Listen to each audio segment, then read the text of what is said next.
We gather here tonight to bring women back to their rightful place. The Testaments, a new Hulu original series from the executive producers of The Handmaid's Tale. It's easier to accept a story than believe that the people around you are monsters. The battle isn't over. There comes a time when you have to take action, when you have to choose your own destiny. Never quite as it seems. Watch the new Hulu original series, The Testaments, streaming on Hulu and Hulu on Disney Plus for bundle subscribers. Terms apply. Listen, all you New Yorkers.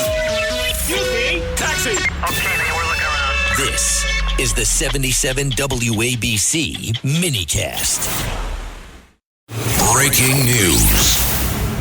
And tonight on the Rita Cosby Show, the ceasefire remains fragile, but discussions are about to take place later this week. The White House announcing a few hours ago that they're dispatching a negotiating team with J.D. Vance, with Steve Witkoff, with Jared Kushner, and they're going to be meeting in Pakistan, which has served as intermediary. So the question is, what's the latest, first of all, to do with the Strait of Hormuz? Are they open for business, or are they still blocking lots of major tankers? There are so many questions tonight.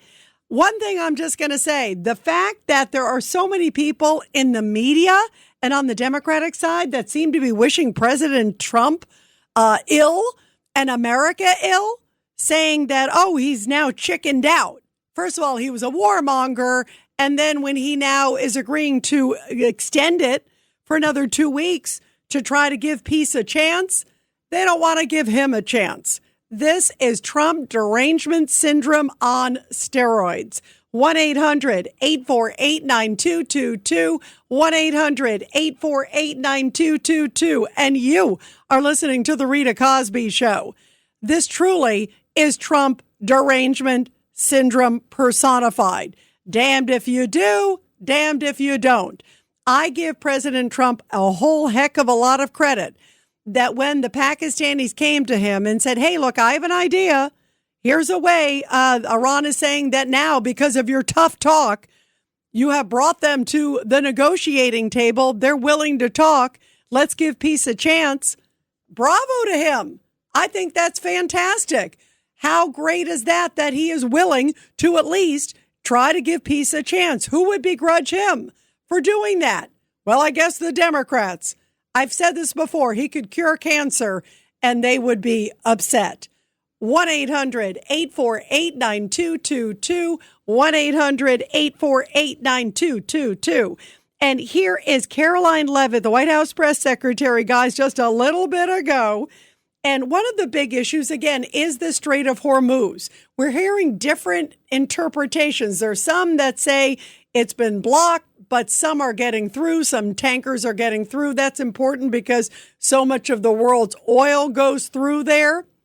And President Trump has made it clear, you better open the Strait of Hormuz or we have nothing to talk about. So listen to what Caroline Leavitt said earlier today in the briefing right by the Oval Office in the White House briefing room. Thank you for being here, Shane. Gabe.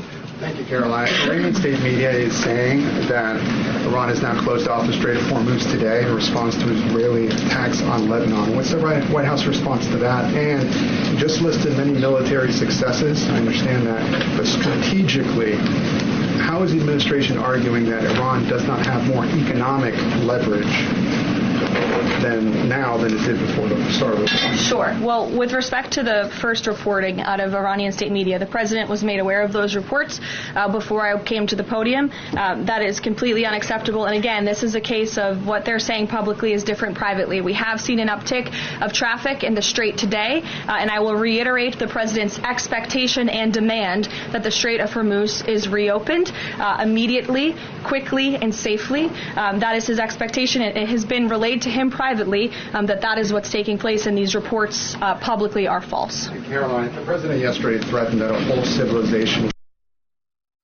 So they started asking those questions about the whole civilization. We're going to get to that in a minute. That's called a tease, because they were definitely asking earlier on, maybe not an intended one, but it came out that way.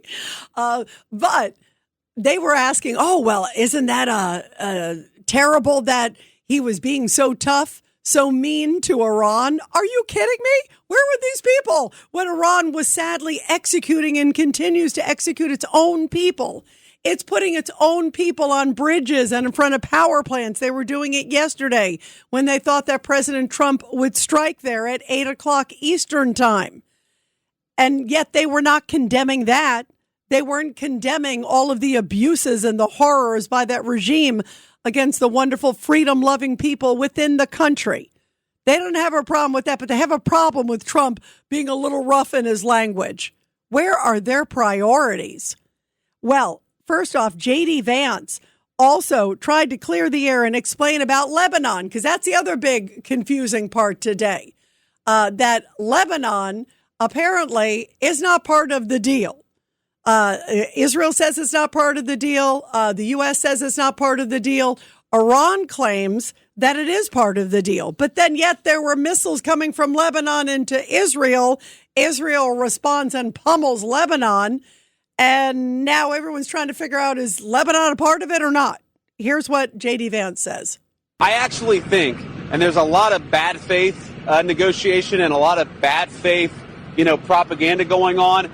I think this comes from a legitimate misunderstanding. I think the Iranians thought that the ceasefire included Lebanon, and it just didn't. We never made that promise. We never indicated that was going to be the case. What we said is that the ceasefire would be focused on Iran, and the ceasefire would be focused on America's allies, both Israel and the Gulf Arab states. That said, the Israelis, as I understand it, again, I'm supposed to get a fuller report when I get on the plane, have actually offered to be, frankly, to check themselves a little bit in Lebanon because they want to make sure that our negotiation is successful. That's not because that is part of the ceasefire. I think that's the Israelis trying to set us up for success, and we'll, of course, see how that unfolds in the next few days. But, look, if Iran wants to let this negotiation fall apart in a conflict where they were getting hammered over Lebanon, which has nothing to do with them and which the United States never once said was part of the ceasefire, that's ultimately their choice. We think that would be dumb, but that's their choice. Look, he's saying maybe it's a misunderstanding. That's a nice way to say, no, that was never on the table. So we'll see where this goes regarding Lebanon. And if Lebanon, i.e. Hezbollah in Lebanon, firing on Israel, what, they're supposed to just say, okay, keep coming, no big deal. It's literally across the border from them. So there's a lot of issues here. And clearly Iran has control over Lebanon too. That's the other issue. Let's not forget that. They have control over Hezbollah. They have control over the Houthis. They have control over Hamas. So I suggest they rein in all of their proxies.